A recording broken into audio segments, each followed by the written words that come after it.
네, 여러분 안녕하십니까? 열린정책연구원 주진영입니다. 전에도 한번 말씀을 드렸죠. 그러니까 앞으로 계속해서 기회가 될 때마다 문재인 정부의 각종 분야의 정책에 대한 평가를 하는 방송을 할까 생각을 합니다. 과거에는 그래서 농업 정책에 대한 얘기도 박진도 교수를 모시고 했고, 방송 정책에 대해서도 얘기를 했죠. 그래서 오늘은 우리나라 복지 정책에 관련된 문재인 정부의 평가, 그리고 요새 대선을 앞두고 정치권에서 말들이 많은 뭐 안심소득이니 뭐 기본소득이니 이런 얘기들도 해보고 좀 해볼까 합니다. 그래서 오늘은 연세대학교 행정대학의 양재진 교수님을 모시고 방송을 할까 합니다. 안녕하셨습니까, 선생님? 네, 안녕하세요.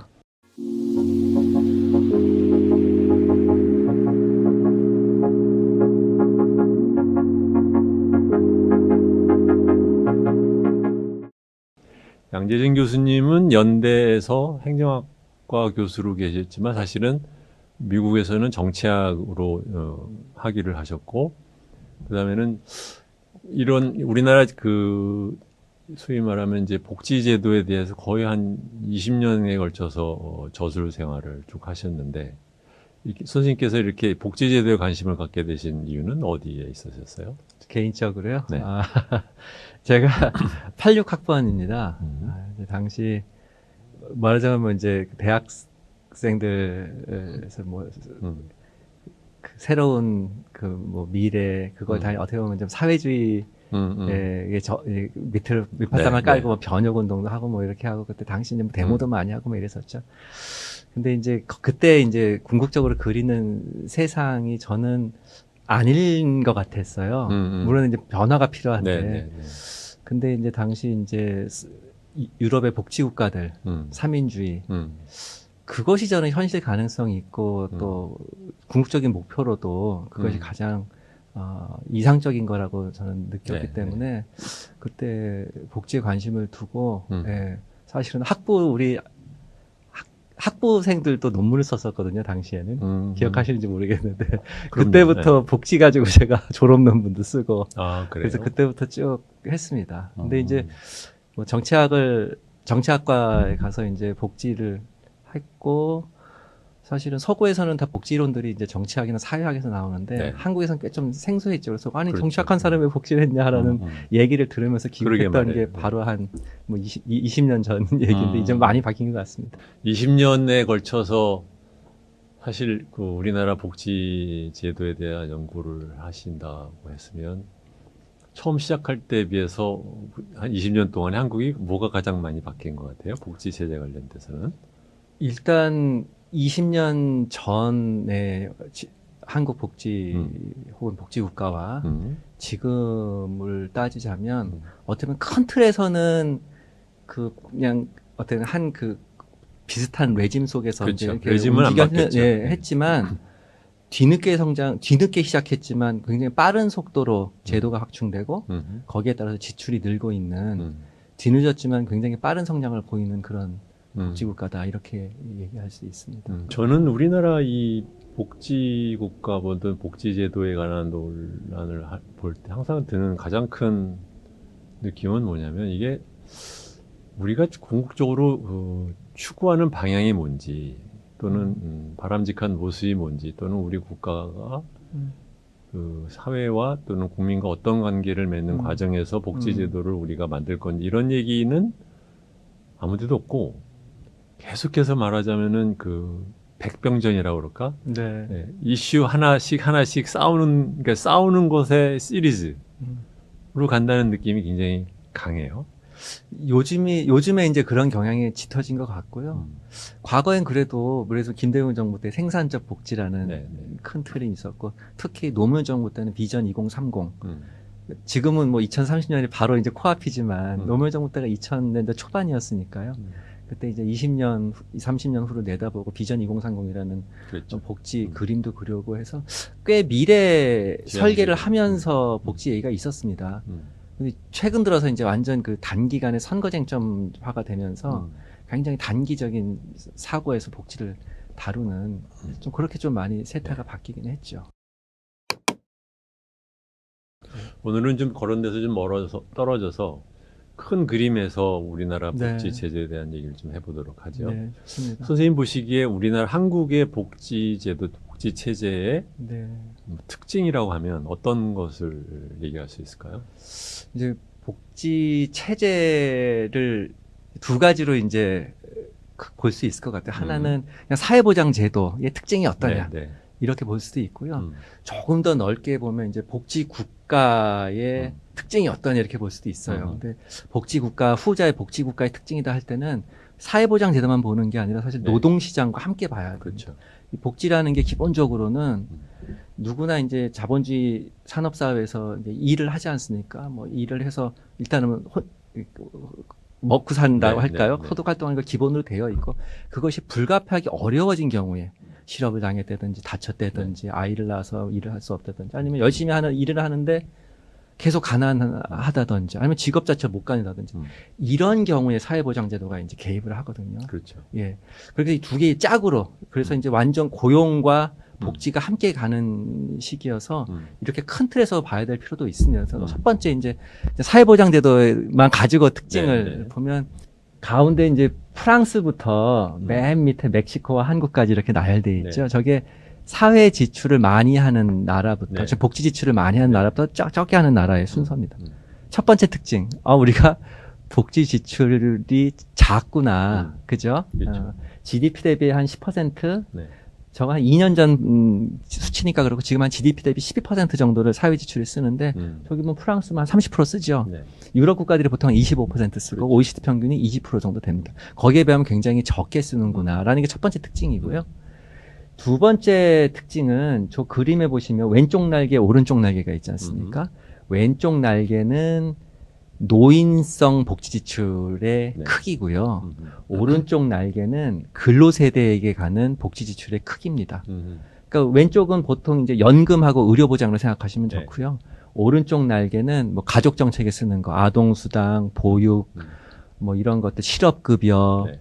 뭐 직업훈련에 대한 들어가는 이런 것들, 근로하는 세대에 대해 쓰는 건데 저쪽에 왼쪽 날개가 삐죽삐죽 나온 나라들이 있고요. 왼쪽 날개가 삐죽삐죽 나온 나라들은 오른쪽 날개가 좀 짧습니다. 지금 뭐냐면 노인한테 돈 많이 쓰면 근로세대에게 조금밖에 못 쓰는 네, 거고요. 네. 또 거꾸로 왼쪽 날개가 쏙쏙 들어간 나라들이 있어요. 핀란드, 덴마크, 네. 스웨덴 이런 나라들이 날개가 왼쪽 날개가 적지요. 네. 상대적으로 다른 나라에 비해서는. 대신에 이런 나라들은 오른쪽 날개가 삐죽삐죽 나와 있어요. 네. 네. 근로세대에 많이 쓰는 거죠. 그런데 이렇게 오른쪽 날개가 그래도 그러니까 근로세대에게 돈을 많이 쓰는 나라들이 북부 유럽의 특징이고요. 그렇죠. 남부 유럽은 거꾸로입니다. 노인한테 많이 쓰고 근로세대에게는 적게 쓰는 게 남부 유럽의 특징이에요. 네. 한국이 아까 지출적으로는 굉장히 적게 쓰는 게 첫 번째 특징. 네. 두 번째 특징은 제도상으로 보면 노인 쪽 사회보장제도의 지출이 크게끔 만들어져 있어요. 그래서 이게 지금은 워낙 작으니까 이게 잘 안 나타나는데 네. 이거를 지금 제도상으로 해서 장기 추계를 하면 이런 그림이 됩니다. 이게 이제 우리 보건복지부에서 이제 장기 재정 추계를 한 건데 네. 지금 요 2020년인데요. 이게 보건 의료 쪽에 나가는 돈이고요. 요게 연금입니다. 파란색 줄이. 근데 이제 앞으로 계속 장기 추계를 하면 이 두 개 프로그램은 엄청나게 저게 이제 크죠. GDP 대비 비율. 그렇습니다. GDP 대비 비율로 저 두 개가 이제 거의 압도하는 거죠. 네. 사회 지출. 나머지 이제 근로세대에게 쓰는 게 밑에 이제 깔린 선들이에요. 네. 거의 이거는 이제 힘을 보. 그러니까 이제 예산이라는 게 국가에서 쓸 수 있는 돈이라는 게 아무래도 좀 한정되어 있고 한쪽에 많이 쓰면 한쪽 못 쓰는데 그래서 저희 제도적으로는 지금 현재 적게 쓴다. 앞으로 이 제도상으로는 노인 관련 사회보장 제도의 지출이 큰 그런 특징을 갖고 있다. 그렇게 되면 올라가는 가장 큰 이유는 노령 인구 비율이 올라가기 맞습니다. 때문에 그렇죠. 그런 거죠. 예, 예. 그러니까 이제 저 사회 지출이 작은 거로 따지면은 소위 말하는 영리형 자유주의 국가들 정도 같은 거고요. 복지 지출 적게 하는 네. 노인성의 지출을 많이 하고 젊은 근로 세대에겐 적게 쓰는 거로 따지면 남부 유럽형이고. 그러니까 자유주의와 남부 유럽형이 혼합돼 있다. 그런 형이다라고 이제 저희 우리나라의 현재 특징을 좀 말해볼 수 있을 것 같습니다. 우리나라에 비해서 우리나라 제도의 원형이 됐다고 하는 일본을 비교하면 어떻습니까? 일본이 굉장히 비슷하고요. 저희가 일본의 디그리를 음. 원하지 않는 것 같은데 따라가고 있습니다. 일본이 지금 22.32로 나와 있잖아요. 그 일본이 예, OECD 네. 평균에서 조금 높은 정도로 이렇게 되어 일본 있습니다. 역시 말하자면 노령 노인 쪽에 관련 많이 되어 지출이 있고. 좀 많은 편이죠. 예. 그리고 이제 노인 인구와 사회복지 지출의 상관성이 굉장히 높아요. 노인 인구 비율과. 그렇죠. 그래서 그 일본이 워낙 제일 가장 그 초고령 사회다 노인 인구가 많은 나라다 네. 보니까 이제 지출이 계속해서 늘어나고 있어서 OECD 평균을 이제 넘어섰죠. 과거는 OECD 평균 미치어서 그랬었는데 그렇죠. 예, 늘어났는데 그럼에도 불구하고 그 1인당 받는 복지 급여는 아직은 좀 작은 나라. 네, 그렇게 되어 있습니다. 우리가 이제 아마 방금 그런 모양으로 얘기를 가게 해서 될 것 같습니다. 제가 흥미롭게 들은 것은 뭐냐면 이제 이탈리 같은 나라가 노령 쪽으로 많이 치우쳤다라고 네. 얘기를 하시는데 이탈리아가 지금 유럽 국가 중에서 아마 출산율이 제일 낮은 나라일 거예요. 네. 2015년부터 절대 인구 숫자가 지금 줄기 시작한 나라거든요. 네. 그러니까 어떻게 보면 재밌는 거니 노령 쪽에다 많이 하고 일하는 사람들에 대한 투자를 안 하니까 도리어 출산율은 내려가고 노령화 인구 그 속도는 가장 빠른 나라가 됐다. 뭐 이렇게 볼 수도 있겠네요. 일부분은 그렇게 볼 수 분명히 있습니다. 왜냐하면 아까 말씀드린 근로세대에게 쓴다라는 것이 가족 정책에 많이 쓰고 아이들 맞아요. 네. 키우고 아동수당, 뭐 네. 공보육 이런 것들이 이제 그 많은 좀 비중을 차지하고요. 기회 평등을 제고하기 위한 또 돈을 많이 교육, 쓴다. 또 훈련 뭐 이런 것들에 해서 새로운 세컨 찬스도 네. 주고 이런 식으로 하는 건데 그런 기회가 없게 되면 아무래도 이제 출산율에도 영향을 받고 그렇게 되죠. 저는 방금 말씀하신 포인트가 굉장히 중요하다고 생각을 하는 게, 그러니까 저는 한국의 복지제도가 전체적으로 미비하고 허술한 것만이 중요한 것이 아니라 소위 이제 자라나는 세대를 위한, 그러니까 그냥 단순히 어리니까 준다라는 뜻이 아니라 그 사람들이 갖고 있는 잠재성을 똑같이 키워서 자기의 부모나 아니면 운에 의해서 결정되지 않고 공평한 그렇죠. 기회를 네. 갖는 그런 제도가 안 되면서 우리나라가 이렇게 출산율이 전 세계적으로 낮은 나라가 되는 거 아니냐 이렇게 생각했는데 이 표에서도 그런 게 드러나는 거죠. 네, 그렇습니다. 어느 정도는 이제 뭐 그 출산율을 뭐 사회보장 정책 갖고만 얘기는 할 수 없는데 네. 분명히 큰 영향을 미친다고 볼 수 있고요. 음. 한 가지 재밌는 게 그 출생률 얘기가 나와서 이제 말씀을 드리면 제가 하나 그림을 갖고 왔는데 이거 악어의 입 요거 보여드릴게요. 이게 지금 맨 2000년대 초에 2002년인가 2003년 요때쯤 해서 이 초록색이 독일이거든요. 독일하고 이 파란색이 한국입니다. 네. 출산율이 똑같았어요. 1.3. 그래갖고 그 나라도 1.3 쇼크가 있었고 우리나라 1.3 쇼크가 있었어요. 그래서 노무현 정부에서 그때 저출산 고령화위원회라는 걸 만든 다음에 공보육을 처음 시작을 하고 하는 식으로 해서 이제 저출산 대책에 들어갔거든요. 독일도 마찬가지였어요. 1.3 쇼크로 똑같이 거기도 하는데 저기는 우리보다 더 한 걸음 더 나가서 공보육뿐만 아니라 전 국민 부모 급여 제도라는 걸 또 만듭니다. 그러니까 소득 보장도 함께 하는 거예요. 이제 아이를 갖게 되면 아이가 출산하고 애를 키워야 되니까 일을 못 하게 되잖아요. 그러니까 소득 상실이 오고요. 근데 아이는 실업과 달리 아이 때문에 더 지출이 늘어나요. 그렇죠. 그러니까 이중고예요, 사실은. 그러니까 소득 보장 정책이 굉장히 중요한 파트가 되어야 됩니다.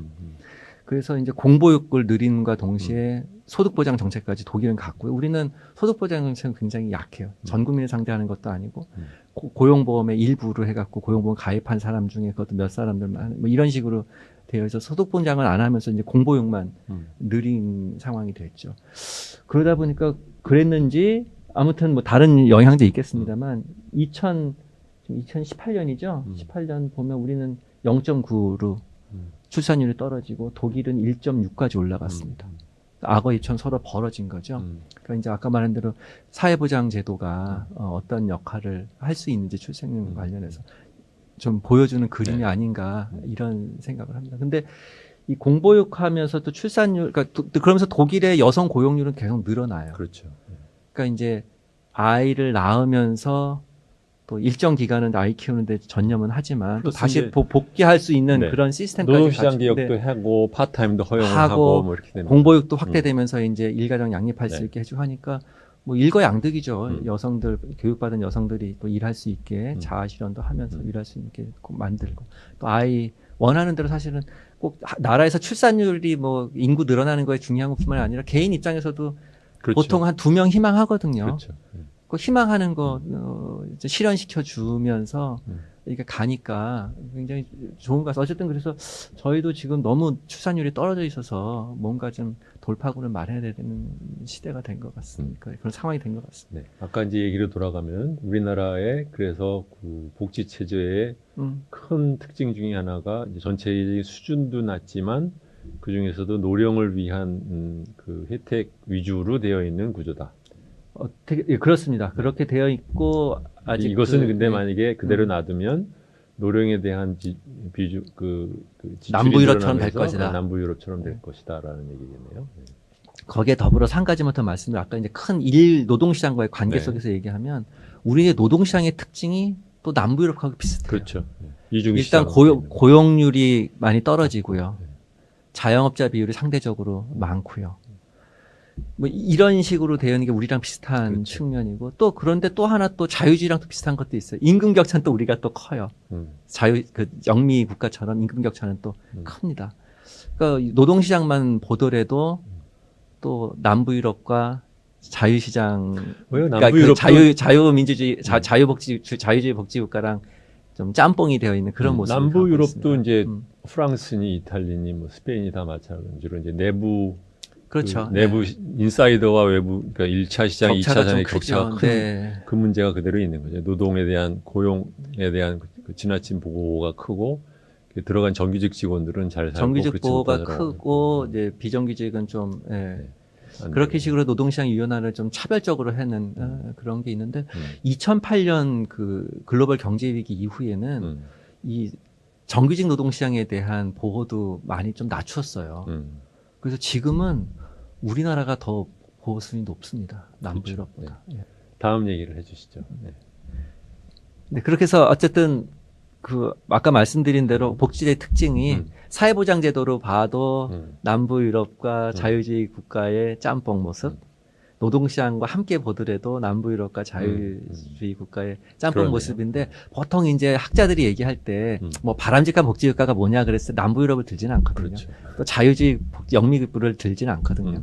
어떻게 보면 좋지 않은 모델의 모습을 짬뽕하고 있는 게 우리 모습이고 그래서 뭐 북구 유럽까지 우리가 할 수 있냐 없겠냐 뭐 이렇게 많은 얘기를 하는데 어쨌든 북구 유럽에 반대되는 모습을 남부 가지고 유럽은 있다. 돈 자체로는 많이 쓰지만 그것이 노인 위주로 되어 있는데 우리나라는 영미처럼 돈도 안 쓰면서 그것이 주로 또 노인 위주로 가 있다라는 이 두 가지가 섞여 있다는 네, 말씀이죠. 근데 앞으로 이제 이 제도가 계속 성숙되면 우리 이제 남부 유럽에 가장 가까운 모습이 될 거다라고 볼 수 있죠. 그러면 저렇게 된 특징이 저렇게 된 이유는 뭘까요? 일단은 글쎄요. 그 뭐 한 가지로만 말씀드릴 수는 없을 것 같은데 일단은 그 노동시장의 영향이 좀 저는 크다라고 봅니다. 노동시장의 영향이 컸고 그다음에 첫 번째 이제 제도 세팅이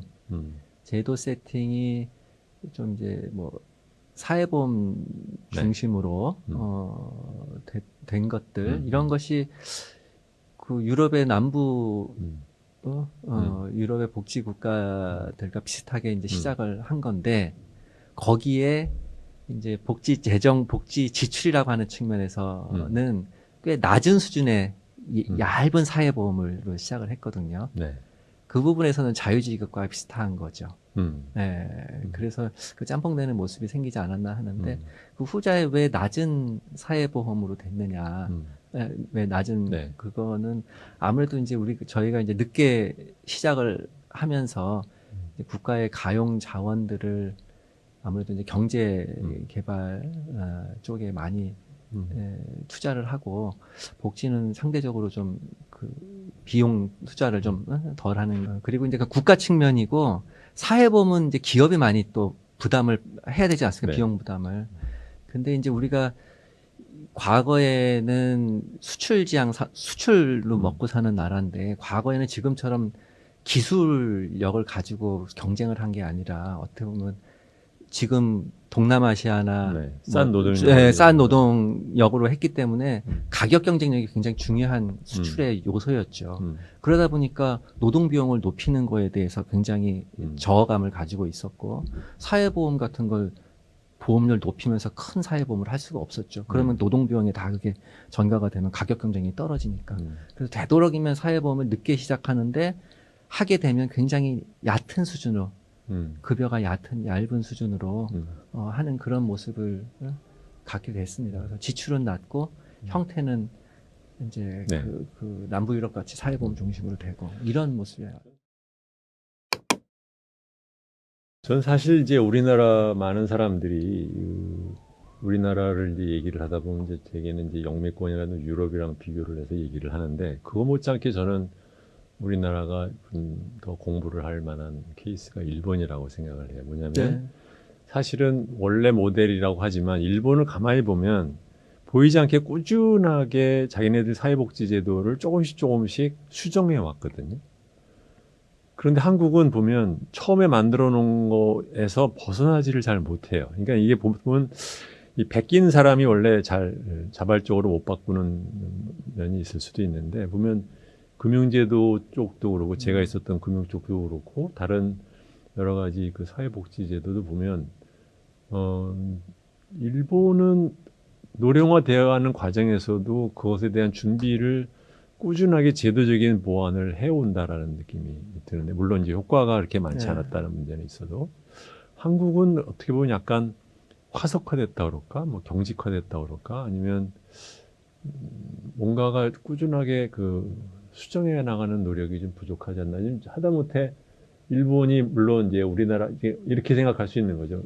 우리나라가 만약에 노령 인구 비율이 지금이 만약에 일본과 같다면 저렇게 돼 있는 숫자로 가 있을까? 아니면은 저거보다도 못할까?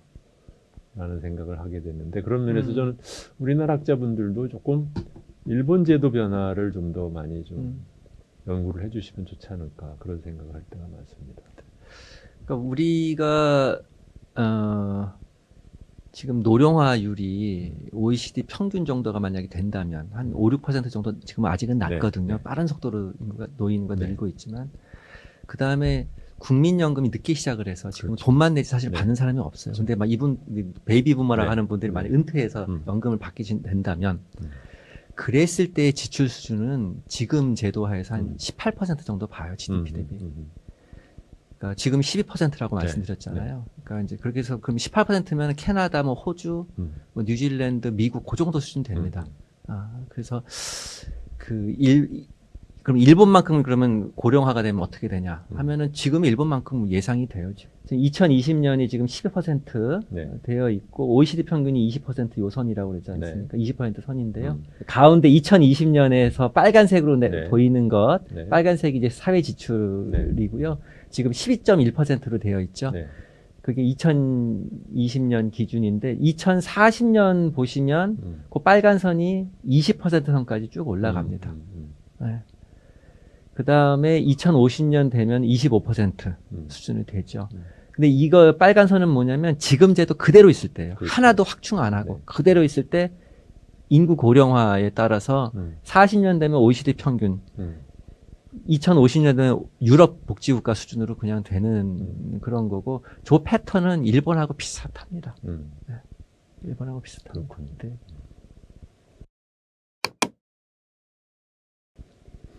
네, 그 다음은 우리나라의 소득 재분배 보통들 얘기를 할 때 어떻습니까? 우리나라가 지금 왜 제가 그렇잖아요 여쭤보냐면 저는 이제 문재인 정부 들어서고 나서 뭐 소득 뭐 주도 성장 이런 것에 대해서 초반부터 굉장히 비판적이었는데 가끔씩 그 소위 말하는 이제 친정부 언론이라고 그럴까 이런 사람 농객들이 써먹는 게 뭐냐면 그 지니 코에피션트 같은 게 뭐 문재인 정부 들어서 뭐 낮았다. 그게 소위 말하면 그러니까 이게 그 소득주도 성장이 뭐 헛짓은 아니었다. 뭐 이렇게 얘기를 하는데 사실은 그 표를 조금만 몇 년을 더 앞으로 당기면 그렇게 내려가기 시작한 건 2010년 초반부터 쭉 꾸준하게 내려갔잖아요. 네. 근데 그 얘기는 지금 우리가 안 한단 말이죠. 근데 또 한편으로는 그것이 내려가는 것이 과연 진짜냐? 혹시 측정하는 데서 어떤 그 체계적인 바이어스가 있는 건 아닐까라는 의심을 하는 사람들도 있고 또 한편으로는 그것이 왜 내려가는지에 대한 또 체계적인 분석은 잘 없는 것 같아서 네. 그래서 지금 여쭤보는 거예요. 예. 일단 결론부터 말씀드리면 가처분 소득 기준으로 하면 즉 내가 쓸 수 있는 돈 기준으로 하게 되면 소득 재분배가 조금씩이나마 개선돼 가고 있습니다. 추세적으로는 그런데요. 근데 다른 나라랑 비교하다 보면 여전히 소득 재분배가 조금 안 되는 나라인 건 맞아요. 그러나 추세적으로는 개선돼 가고 있다. 그림 또 한번 보실까요? 그림 네. 보시면 이 그림의 상단에 있는 게 이제 국제 비교한 소득 재분배고요.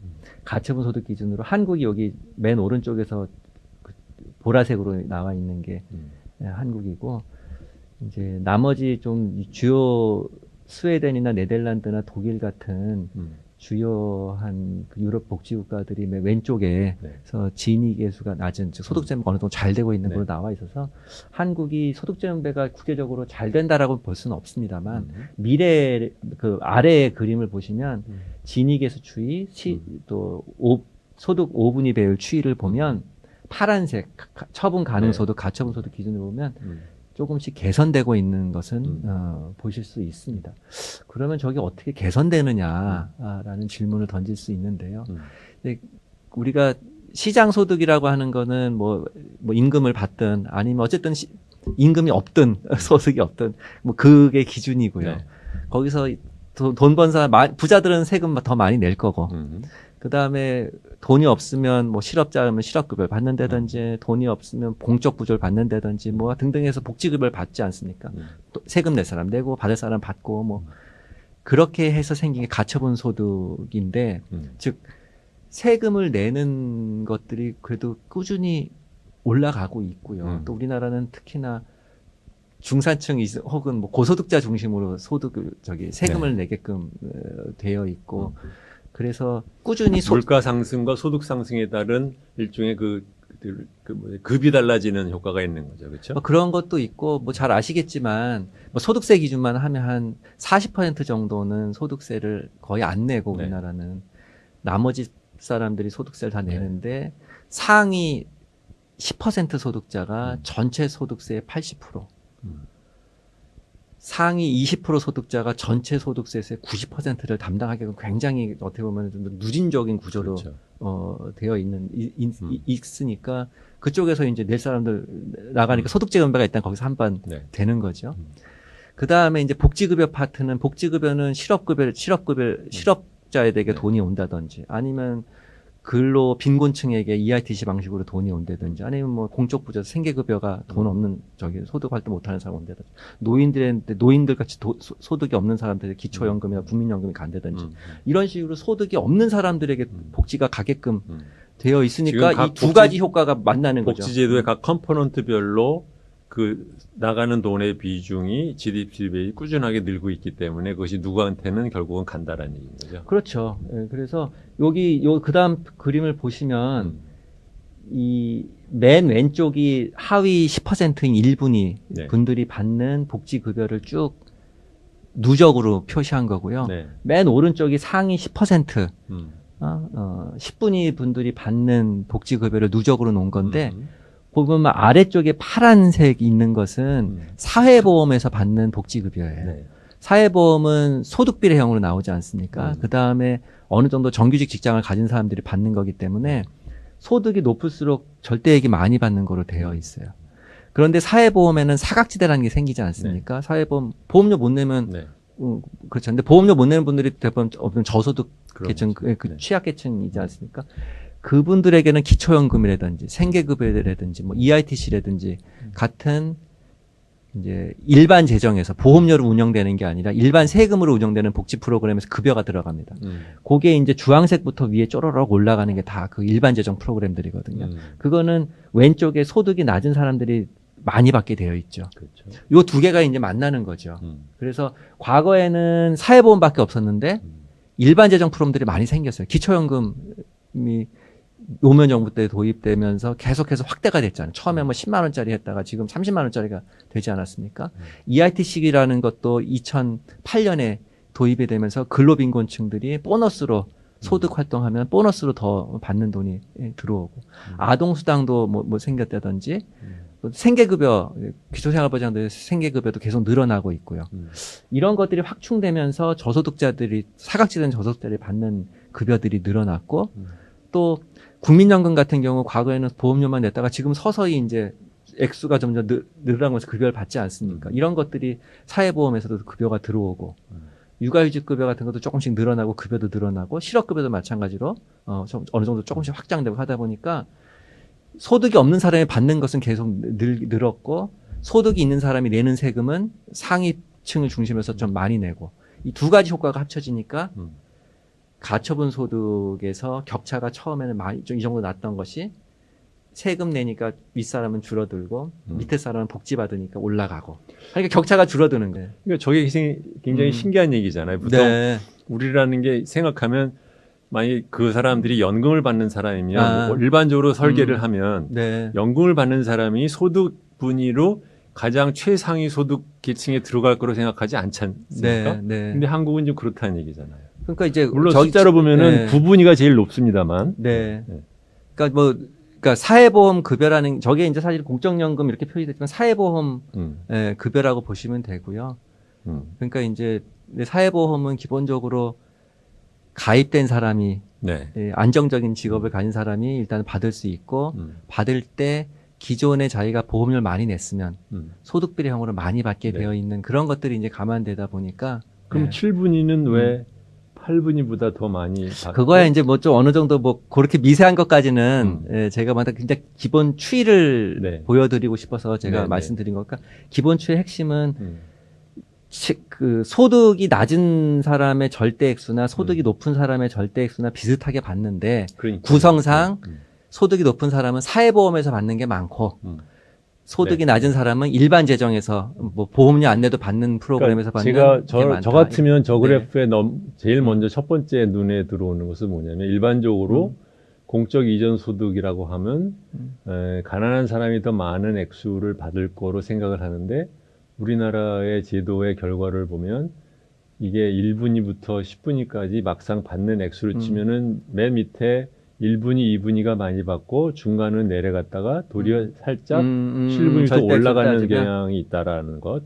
절대 숫자가 많아지면. 근데 이제 이렇게 보시면 좋겠죠. 절대 액수는 그런데요. 자기 소득 대비 받는 거로 따지면 비율이 저소득자 비율이 받는 게 훨씬 많을 겁니다. 그렇겠죠. 그렇게 저소득 액수가 비슷하다는 건 저소득자들은 상대적으로 자기 소득에 비해서 많이 받고 뭐 중산층 이상들은 자기 소득에 비해서는 적게 받고. 어쨌든 그 보편주의적 복지국가라고 한다면 그 보편주의라는 것은 중산층까지 포괄하는 그렇기 때문에 급여의 절대 액수를 보면 중산층들이 많이 받는 게 일반적인 복지국가의 형태입니다. 만약 중산층들이 빠져있는 복지국가들, 소위 말 그거를 자녀주의 복지국가라고 하거든요. 빈곤층 혹은 가난한 사람들을 대상으로 한 복지국가라서 자녀적 복지국가라고 그러고 뭐 미국을 가장 뭐 대표적으로 들기도 합니다. 이렇게 되면 공적으로 가는 지출은 저소득자가 보면 많은 것 같고 중산층들은 많이 안 받는 거로 나와요. 근데 그럼 그게 바람직한 국가냐면 그런 복지국가는 아니라고 또 이렇게 얘기를 하죠. 그래서 그 중산층들이 많이 좀 절대 액수가 가난한 사람하고 비슷하게 받는다고 해서 그게 문제가 될 것은 아니라고 봅니다. 복지국가를 통해서 중산층들이 중산층을 유지하는 것도 하나의 중요한 기능이거든요. 실업당했다, 뭐 은퇴했다 했을 때 다 가난한 사람으로 빠져 떨어지면 안 되거든요. 중산층도. 중산층들을 유지하게끔 보험료 낸 거에서 보호를 해주고 가난한 사람들은 보험료 안 냈어도 일반 재정에서 최소한의 생활을 할 수 있게끔 해주고 요게 이제 어떻게 보면 잘된 복지국가를 할 수 있습니다. 그리고 이제 또 하나는 이제 뭐냐면 지금 이 표는 현금 복지급여만 현금만 지금 나온 겁니다. 비현금 복지급여는 그러니까 사회 서비스는 빠져 있는 거죠. 네.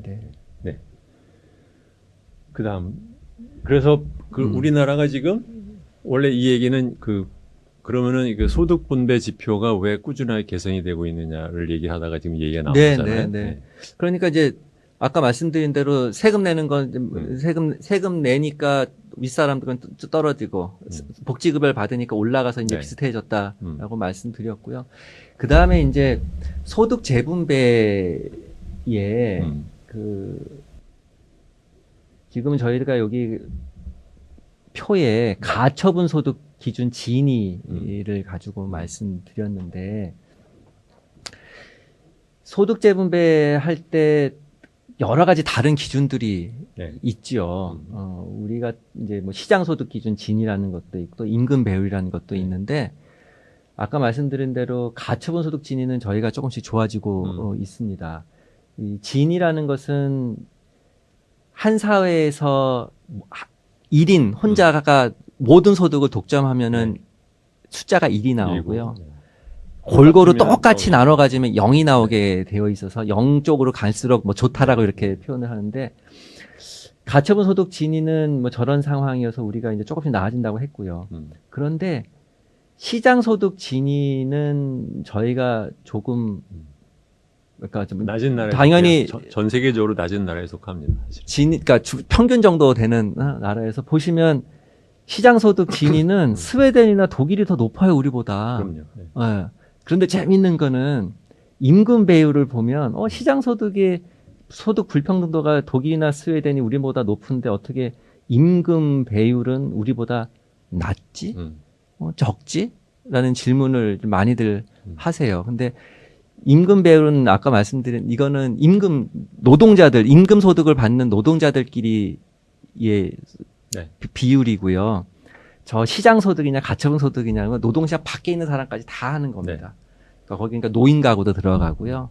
실업 가구도 들어가고요. 육아휴직급여 받아서 휴직한 그런 소득이 지금 없는 사람도 들어가고 그런 가구 단위로 한 모든 소득이 들어간 게 시장 소득이거든요. 근데 우리는 이제 노인 인구가 적다 보니까 상대적으로 시장 소득이 유럽의 노인 인구 많은 나라보다는 좋은 거로 보여요. 네. 네.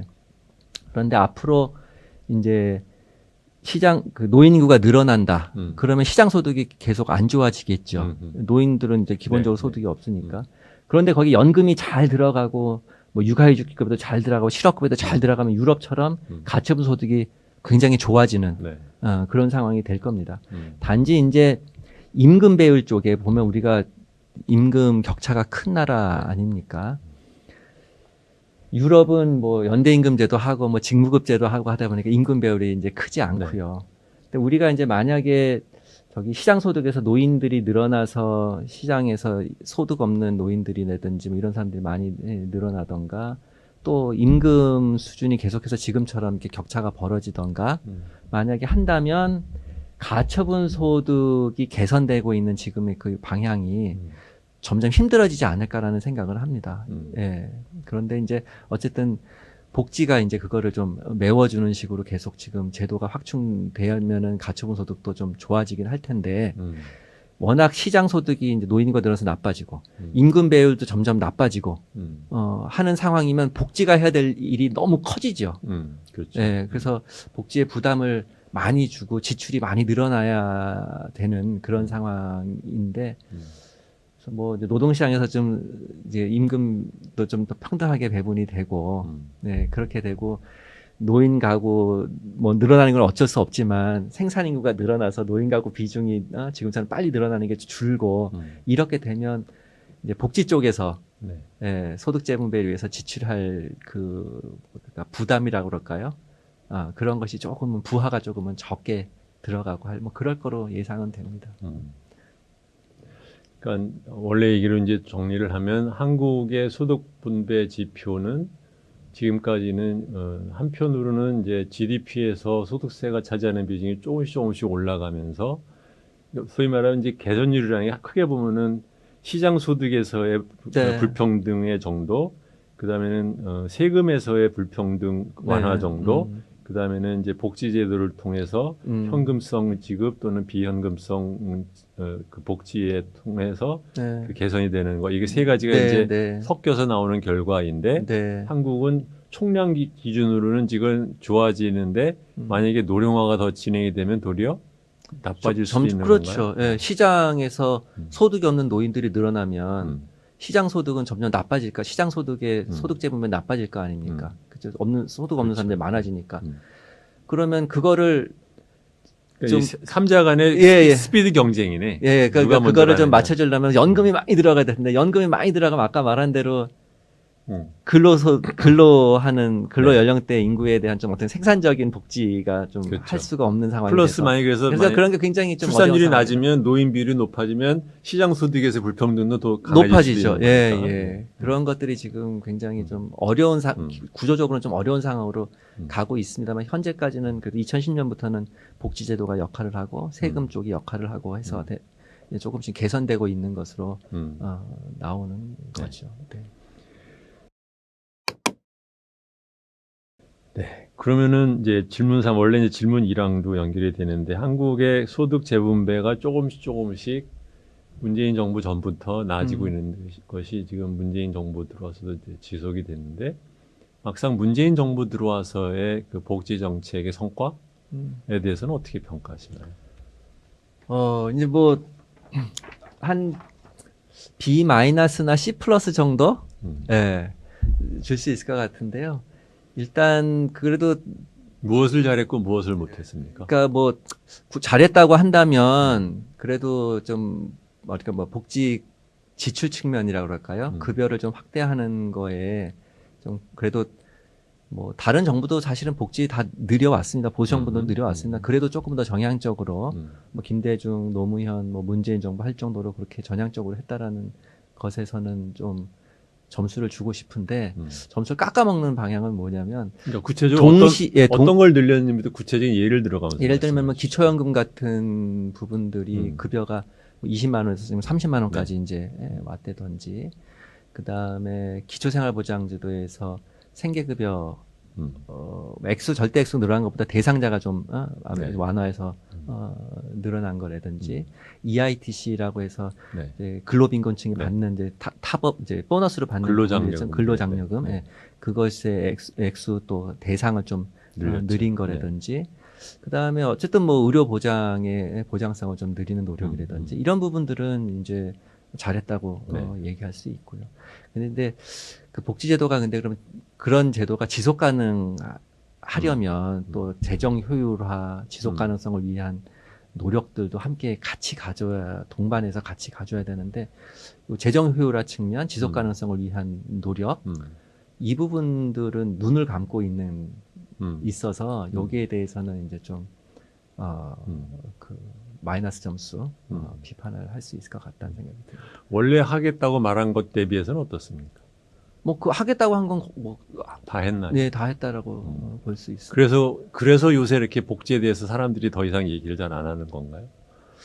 글쎄요. 근데 어쨌든 그 사람들이 얘기하는 것도 있지만 사실은 그 정책 아젠다 세팅은 어떻게 보면 정치가들이 많이 하는데 정치가들이 아젠다 세팅을 잘 안 하는 것 같아요. 특히 정부가 아젠다 세팅을 안 하는 부분들이 아까 있습니다. 그 액수 기준으로 보시면 이제 시청자분께서도 아시겠지만 우리나라의 지금 복지 지출 중에서 가장 큰 액수를 차지하는 게 이제 의료보험입니다. 근데 의료보험을 처음에 문재인 케어라는 이름으로 이제 얘기를 놨을 때 저한테도 뭐 한 번씩 방송 나가면은 물어보길래 우선적으로 커버리지를 높이는 거는 잘하는 것 같은데 수가제도라든가 아니면 전달책이라든가 아니면 요일이라든가 이런 것들에 대해서는 아무것도 안 하는데 아마 우선 이거를 하고 그 다음에 후반기에 하려고 하는 거겠죠. 이렇게 얘기를 했었는데 보니까 안 하는 거예요, 이 사람들이. 그러니까 말하자면 커버리지로 치면은 이제 그러니까 전체 지출 중에서 보험이 차지하는 비중인데 액수를 늘렸지만 막상 또 분모에 해당되는 것들도 같이 빠르게 늘어나니까 특히 이제 뭐 의사들이 또 비급여 뭐 진료들도 많이 하고 하다 보니까 이건 그러니까 제도의 개선이 없다 보니까 막상 돈은 늘렸는데 부담률은 뭐 한 1, 2%밖에 안 오른 결과 이거를 가져왔더라고요. 그래서 이게 숙제를 지금 안 하고 있는 것 같다라는 생각을. 그렇죠. 그 아까 재정 효율화, 뭐 장기적 재정 안전성을 위한 조치들이라는 게 사실은 빈기 정책이죠. 그러니까 구체적으로 말씀해 주지 않아요. 예, 건강보험이 나왔으니까 건강보험 말씀드리면 그 목표를 문재인 정부 출범하면서 뭐 의료보장성 70%. 한쪽에선 사실은 80%를 얘기했었어요. 그렇죠. 왜 그랬냐면 유럽이 보통 그렇다 그렇죠. 하면서 얘기했죠. 근데 그 보장성이라는 개념 자체가 뭐냐면 그 선생님 말씀하신 것처럼 분모 대비 분자가 80%나 70%였는데 분모라는 건 전체 의료비 지출이고요. 그렇죠. 분자가 건강보험에서 내준 대신 내준 돈이 얼마냐라는 거지 않습니까? 100이 현재는 60, 옛날엔 60이었는데 이걸 70으로 만들겠다라는 거였는데 요 분모가 말씀하신 대로 전체 의료비 지출이 가만히 있으면서 건강보험 지출만 늘어나면 네. 70% 80% 쉽게 갈 수 있었을 텐데 이 분모가 덩달아 늘어나는 그렇죠. 거잖아요. 그런데 유럽은 이 분모가 덩달아 늘어날 수 없는 구조입니다. 컨트롤 엄청 하죠. 컨트롤하죠. 왜냐하면 기본적으로 거기는 NHS 내셔널 헬스 서비스니까 말하자면 우리나라 시립병원, 도립병원, 네. 보건소 많이 있는 시스템으로 거죠. 되어 있으니까 네. 영국은 뭐 국영이니까 다. 예, 네. 그런 식으로 되어 있으니까 일단 지출을 네. 국가에서 못하게 하고 뭐 급여 항목만 우리나라처럼 처찰하면 하루에 병원을 여러 군데 예약해놓고 다 갈 수 없죠. 그럴 수도 없고요. 그러니까 이제 분모가 늘어나는 건 이제 어느 정도 막혀 있는 네, 상황에서 이제 분자를 늘리면 되는데 그러니까. 우리는 분자를 늘린다고 문재인 케어는 분자를 늘리는 거로 지출을 늘렸고 네. 근데 덩달아서 비급여가 늘고 네. 또 싸지니까 국민들은 그냥 어떻게 보면 이 병원 저 병원 혹은 상급 병원 뭐 세브란스부터 해서 뭐 큰 병원까지 맘대로 가고 병실 가서 누워 있거나. 네, 뭐 이런 식이 되니까 지출이 계속해서 늘어나서 분자에 투자한 돈이 잘 빚을 발하지 못하는 거죠. 거예요. 그래서 이 그림 보시다시피 거의 그냥 이 보장성이라는 것이 60%에서 60% 시작해서 원래대로 하면 뭐 60% 중반까지 뭐 2, 3년 내에 가야 되는데 거의 제자리 걸음하는 저게 거. 지금 액수는 엄청 액수는 많이 엄청 늘었는데도 넣는데 저렇다는 분자가 거죠. 분모가 계속 늘어나서 그런 거죠. 저런 네. 현상이 나타나는 그러니까 거죠. 그래서 분모를 잡으면서 해야 되는데 그러니까 유식한 표현으로 전달 체계를 수정하지 않으면서 저렇게 가면 이 꼴 나는 거죠. 그렇죠. 근데 그걸 수정하기가 굉장히 정책으로 부담스러운 거죠. 두 가지 측면입니다. 첫째는 아까 말했던 비급여를 늘린다라는 게 어떻게 보면 병원이나 의사 선생님들이 뭐 검사도 더 많이 그렇죠. 하고 네. 새로운 신기술과 쓰고 약도 한번 권하기도 네. 하고 뭐 이렇게 해서 늘어나는 부분인데 이거를 우리는 행위벌수과제라고 그래서 쓰는 만큼 주는 네. 시스템인데 그래서 이제 그거를 개혁하지 않으면 굉장히 통제하기가 어려운 그렇죠. 상황이거든요. 네. 근데 또 통제하게 되면 반발이 일어나니까 못하고 있는 상황이고. 국민도 그래요. 국민도 유럽 같은 아까 말씀하셨듯이 뭐 스웨덴이든 그렇고 영국도 그렇고 보건소는 가는 것도 보건소에서 큰 병원 가는 것도 다 허락받고 가야 되고 의사가 뭐 해줄 때만 이제 네. 가는 거죠. 근데 우리는 우리가 선택해서 막 어떻게 보면 막 다니는 굉장히 자유롭게 막 소비를 네. 하는 그런 상황인데 이거를 통제를 하면 국민들이 아무래도 싫어하죠. 싫어할 거 아닙니까? 그러니까 통제를 못 하고 그러니까 양쪽에서 의료 공급 그러니까요. 또 의료 수요 차원에서 어떻게 보면 돈을 막 어떻게 보면 좀 지출이 좀 용이로운 구조로 되어 있는데 이거를 정치적인 이유를 못 막으면서 돈만 이제 저렇게 분자만 늘리다 보니까 제자리 걸음하면서 저렇게 못 막을 돈만, 거면은 안 바꾸는 게 더 낫을 수도 있지 않았나 싶은 생각이 들 정도예요. 근데 이제 그래서 앞으로가 사실은 더 문제죠. 지금까지야 이제 뭐 OECD 평균 수준에서 조금 떨어지는 수준으로 우리가 그래도 지출하고 있는데 고령화가 이제 지속이 됐을 때 그쪽으로 너무 많은 재원이 들어가게 되면 어떻게 하느냐라는 측면인데 하나는 아까 말한 대로 근로세대에다 해야 될 것도 상당히 많이 있는데 그걸 못하게 되는 어려움에 처하는 측면이 있고요.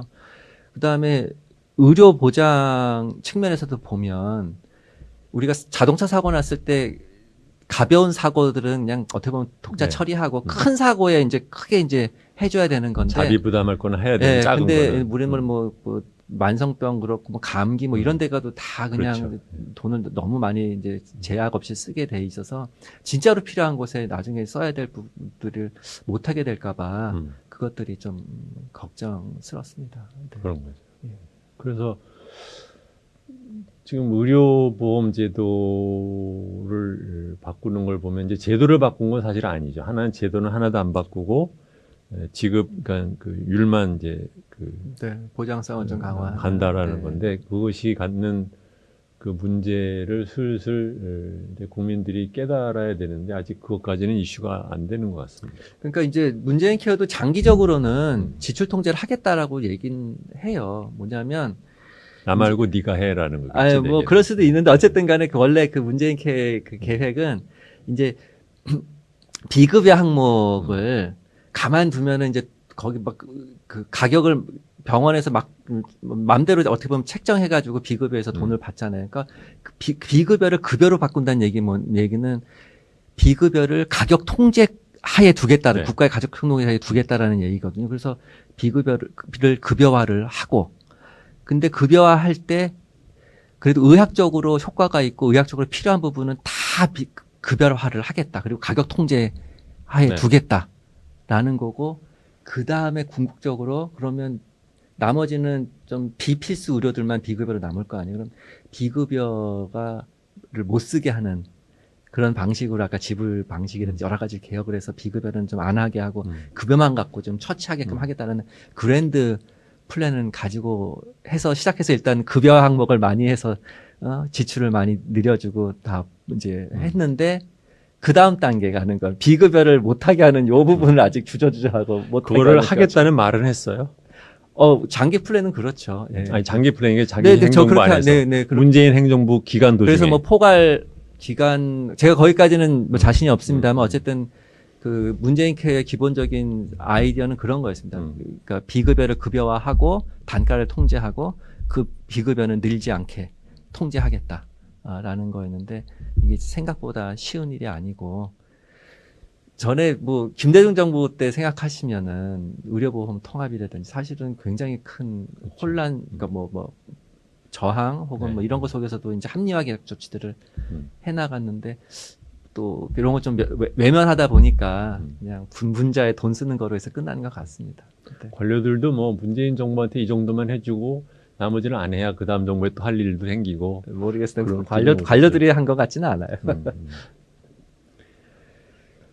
네, 그러면은 지금처럼 이 정도를 유지를 하면, 그러니까 지금 선생님 말씀대로 하면 지금 같은 체제를 유지하기만 해도 재정적으로 기하급수적으로 이제 말하자면 확산이 될 수 있는 위험을 갖고 있는 체제라는 네, 초고령 거잖아요. 사회가 우리에게 네, 오기 네. 때문에 그렇습니다. 네.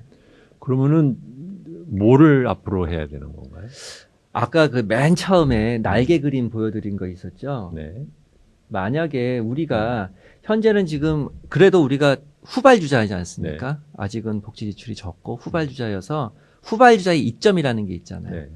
좋은 것 좀 따라가고 잘못한 것 좀 우리가 좀 비켜가고 네, 하는 네. 거를 할 수 있는 기회가 좀 있다라고 보는데 그렇다면 우리가 뭐 남부 유럽 방식으로 갈래? 자유주의 방식으로 갈래? 하는 것보다는 그래도 좀 잘하고 있다 그러는 북부 유럽 방식 뭐 그대로 쫓아갈 수는 없겠지만 어쨌든 방향은 그래도 좀 제시해줘야 된다고 생각을 한다면 우리가 작은 북부 유럽 정도로 해서 그 사회지출 구성이라도 좀 네, 생산적으로 혹은 좀 장기 지속 가능하게 하자고 한다면 저기 아까 보신 것처럼 왼쪽 날개는 좀 지출 속도를 좀 줄여가야 될 거예요. 그러니까 의료 지출하고 연금이 계속해서 크게 늘어가는 이 부분들은 저희가 조금 통제를 끊임없이 하고 확산되지 않도록 예, 그러니까 계속 필요하다. 늘긴 늘 텐데 조금은 줄여야 될 거다. 된다. 그럼 의료 같으면 아까 부모에 대한 통제, 네, 네. 예전 개혁이 좀 들어가야 될 거고 연금 같으면은 지금 연금 지출이 국민연금이 사실은 조금 내는 거에 비해서 많이 받게 계속해서 설계가 되어 있지 않습니까? 예를 들어 독일 같으면 20%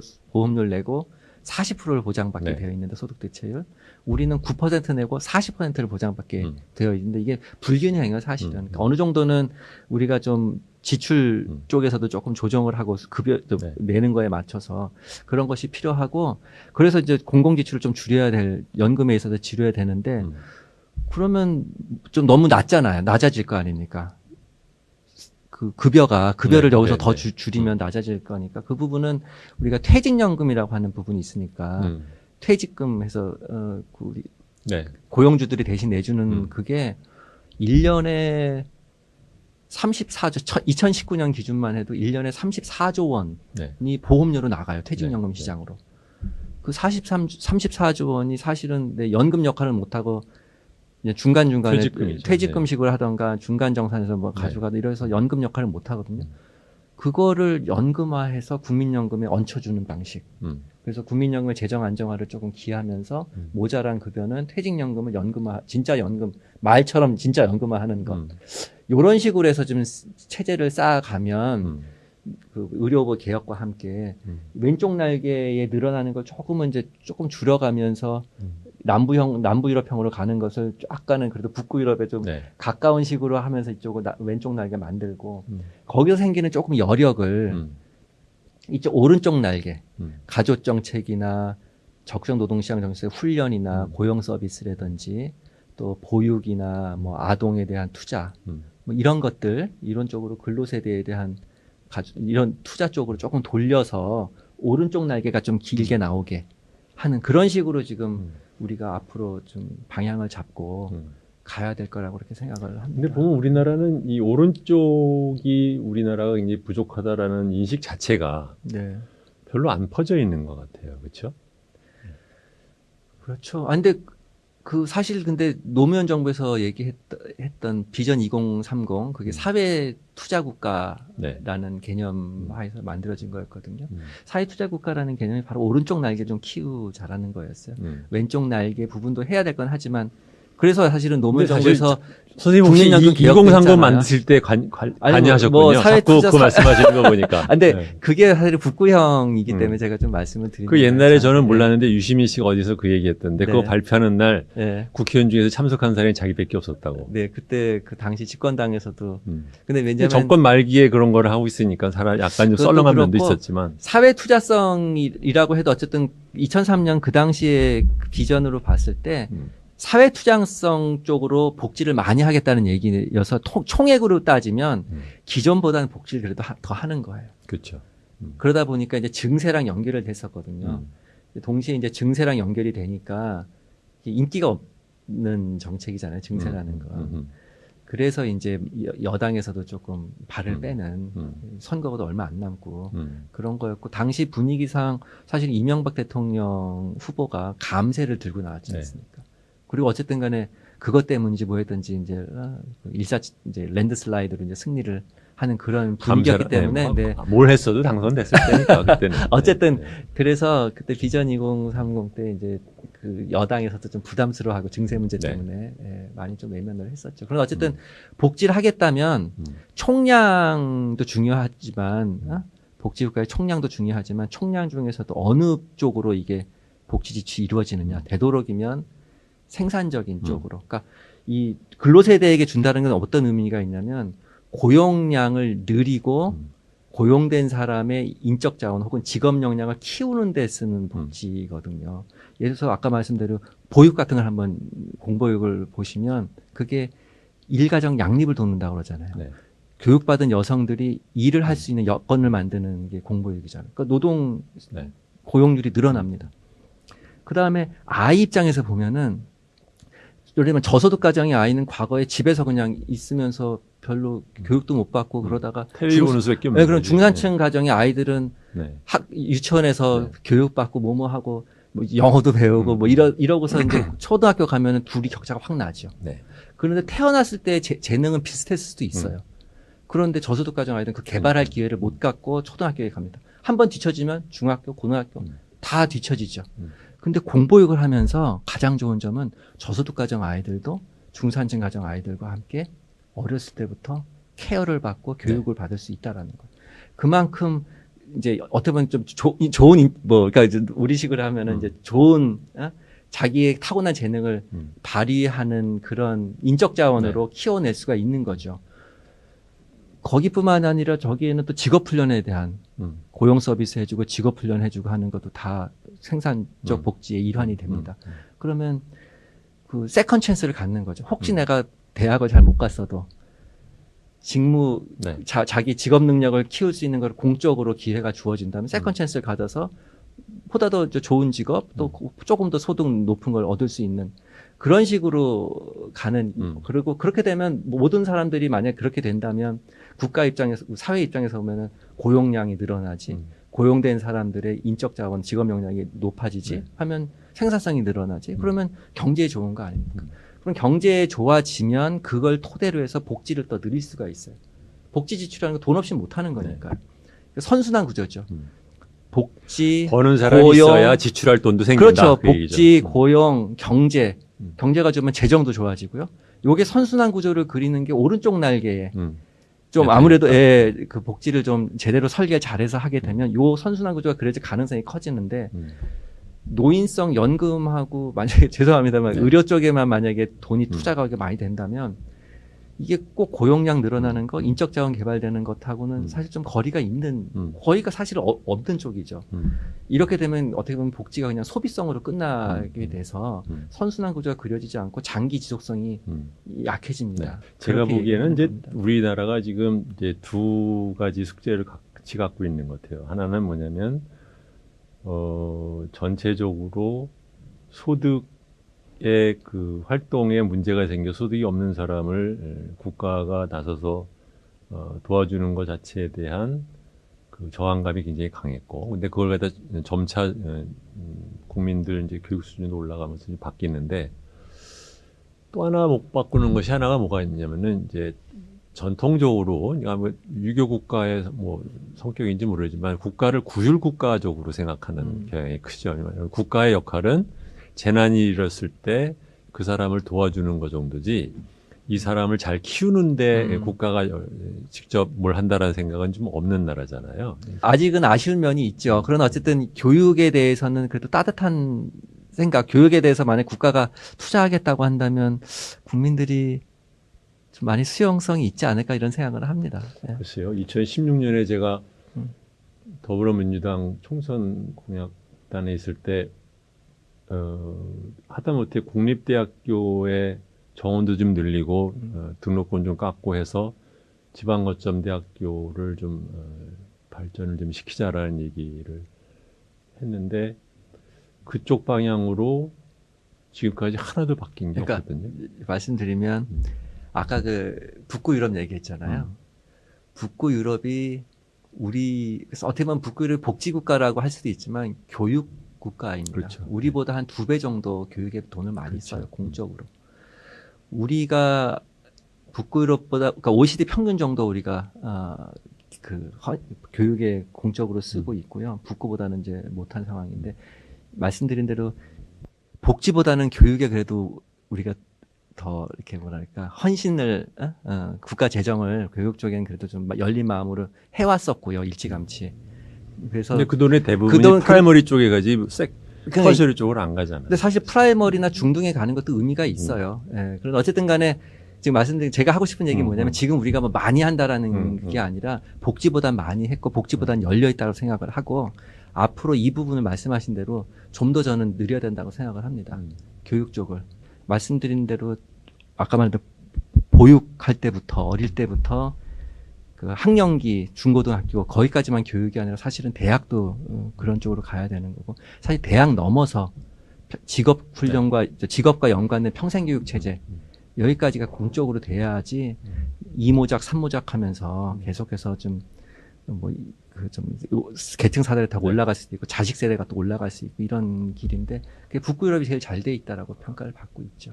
네. 아니 제 말씀의 포인트는 뭐냐면 저는 이제 그동안에 기회가 있을 때마다 이제 뭐 보육수당 또는 교육에서 국가가 차지하는 비중을 더 늘려야 된다는 얘기를 여러 번을 하는데 뭐 제가 그렇게 중요한 사람이서가 아니라 근데 이게 그 말을 하게 되는 이유는 우리나라가 그쪽으로 국가가 공정한 경쟁을 위해서 국가의 재정을 써야 된다라는 그 생각 자체가 굉장히 빈약해요. 그래서 반영도 굉장히 별로 없고, 그러니까 과거에 이제 소위 말하면 이제 운동권이라는 사람들이 우리나라의 뭐 진보 계층의 뭐 선구자라고 하나 지도자 계층이라고 하면 이 사람들도 역시 가난한 결과적으로 가난한 사람을 도와줘야 된다라는 데에 굉장히 예민하게 반응하지 차후 세대를 공정한 기회를 제공해서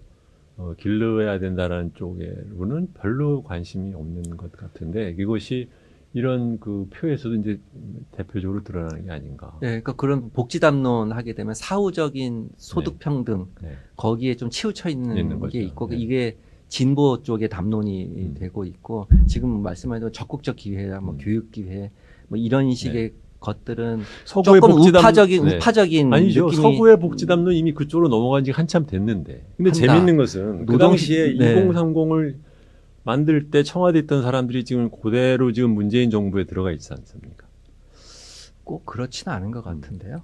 지금 그 당시 행정관 하던 사람들이 다 국회의원들도 있고. 그래서 음. 두 가지 제가 이제 봤을 때 두 가지인 것 같은데, 야 그래도 최고 결정권자의 의중과 생각이 굉장히 중요하구나. 거기에 나침판들을 다 밑에 그렇죠. 사람도 갖고 네. 있는 것 같아요. 노무현 대통령이 방향을 이제 뭐라면 제3의 길 네. 쪽으로 이렇게 틀면 거기에 코드를 맞춰서 또 다 일들 열심히 하고 하는데, 사실 문재인 대통령은 거기까지는 가는 것 같지 않아요. 저는 이제 볼 때는 정통 좌파 쪽에 가까운 노선이라고 생각을 해요. 문재인 대통령이. 도리어 후퇴를 했다. 그러니까 구좌파 모델이라고 저는 생각을 합니다. 후퇴를 했다고 볼 수도 있고, 아니면은 노무현 대통령이 하다가 험한 꼴을 당했으니 우리는 그거는 하지 말아야겠다라고 했을 수도 있죠. 두 가지가 네. 다 있는 것 같아요. 그러니까 이제 저는 이제 언제 그런 걸 좀 느꼈냐면, 노무현 대통령의 후에 하자면 노무현 대통령의 당 혹은 사람들이라고 하면서 전에 이제 야당 시절에 이제 정권 잃고 야당 시절에 미 대사관 앞에 가서 FTA 반대하는 시위를 민주당 지도부가 네. 한명숙 대표부터 해가지고 가서 막 하고 막 그랬었잖아요. 이제 그때부터 이게 회귀하는구나. 그러니까 이제 노무현 시대를 저는 전반기 후반기로 좀 나누고 싶은데요. 전반기는 어떻게 보면 과거 관성과 같은 그런 시대였고, 후반기 노무현은 좀 많이 현실을 알고 제3의 길로 이제 회귀한, 좀 소위 말하는 뭐라 그랬죠? 좌측 깜빡이를 켜고 우측으로 통행했다고 하는 이제 그런, 또는 대통령 되고 나서야 대통령이 뭐 해야 되는지를 이제 공부하기 그럴 시작한 수도 거죠. 있죠. 예. 그래서 이제 그 후반기 노무현인데, 이제 서거하시고 그 다음에 이제 민주당 주류는 전반기 노무현으로 갔다. 상징적인 사건이 FTA 반대, 제주 해군기지 또 그것도 이런 거. 제 질문은 왜 기껏 그래서 노무현 정부가 돌아갔다라는 있었으면서 거죠. 공부를 안 했느냐는 얘기입니다. 후반기 공부는 왜 안 했을까? 글쎄, 그러니까 그게 어떻게 보면 한계일 것 같은데요. 사실은 제가 이제 개인적으로 사실은 그 노무현 정부 때 이제 대통령 정책자문위원 하고 그랬었어요. 그래서 이제 그또 사회투자 그때 이런 것도 좀 했는데, 그때 생각은 그랬다고 하더라고요. 이 비전 2030 만들고 사회투자에 관련 보고서도 해놓고 하는 게, 이 길로 내가 물러나더라도 이제 임기 다 하고 물러나더라도 민주당이 이 노선을 좀 받아서 다음에 하고 혹은 권력을 잃더라도 이걸 좀 계속 끌고 나가서 그 다음에는 재집권을 하더라도 하여튼 이 노선으로 좀 선회하길 하면서 이제 그렇게 해놓은 거다. 그 다음에 퇴임 후에도 그 사저에서 제3의 길 혹은 사회투자 신좌파 노선에 대한 연구를 하기 위해서 책을 왕창 했다고 해서 신문보도 나오고 그 연구한다고 했었어요. 그런데 이제 그게 이제 서거한 이후에 그 맥이 진보 진영 내에서 끊긴 것 같아요. 그 리더십이 끊긴 것 같습니다. 그러니까 이제 자연스럽게 구좌파로 이제 다시 회귀한 모습이지 않을까 이런 생각을 해요. 그게 구좌파라고만 해야 되는지 잘 모르겠는데, 예를 들면 이제 정광수 교수 같은 분이 이제 강하게 비판하는 게, 예를 들면 이 사람들이 입으로는 노무현 정신 계승한다라고서는 이제 팔아먹고, 막상 부동산 정책 같은 걸 보면은 노무현 정부 시절에 장기적으로 보유세를 갖다 1%까지 올리겠다라는 그런 식의 얘기들을 아주 그냥 날름 삼켜먹고 이제 모른 척한다라는 이제 비판을 하잖아요. 이제 그런 식으로 제가 강하게 느끼는 것은, 이제 노무현 정부는 실력에 비해서 비전만 뒤늦게 비전 얘기하다가 이제 끝낸 정부라고 하면, 지금 정부는 그 당시의 경험에서 몸조심하는 것만 배운 정부가 아닌가라는 느낌이 들 때가 많아서 이런 얘기를 하는 겁니다. 네, 1부는 여기까지 하고 2부에서는 앞으로 대선 관련된 복지 정책의 이슈가 뭐여야 되는지, 또는 요새 나오는 기본소득, 안심소득 이런 것에 대한 선생님의 의견을 듣는 자리를 갖도록 하겠습니다.